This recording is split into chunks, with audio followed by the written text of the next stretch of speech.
4 juin 1944.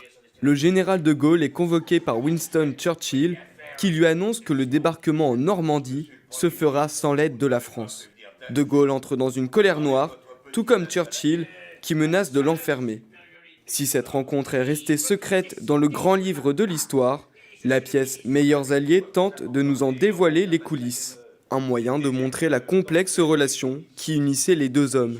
Il y a une fraternité de ces hommes providentiels qui ne sont bons qu'à sauver les États dans les moments critiques, mais qui sont insupportables dans les moments normaux. C'est-à-dire que c'est pas des gens pour les temps de paix, c'est des gens pour les temps de crise. Ils se sont évidemment fréquentés toute la guerre, et après, ils sont toujours restés un peu comme chien et chat. Et c'est de l'amour-haine, ils avaient de l'admiration réciproque, mais ils étaient particulièrement agacés l'un par l'autre. Donc c'était des tempéraments qui n'étaient pas vraiment faits pour se compléter, mais pour se frotter l'un à l'autre et s'électriser, quoi. Roosevelt a raison.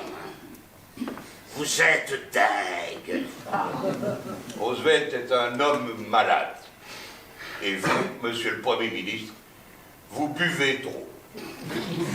Plus qu'une joute verbale entre De Gaulle et Churchill, la pièce nous immerge complètement dans l'ambiance précédant la fin de la Seconde Guerre mondiale et la libération de la France. Les quelques survivants de la France libre qui étaient à Londres avec De Gaulle sont arrivés vers nous après les présentations en disant on s'y croirait, on se reconnaît complètement, ça sent l'époque que nous avons vécue.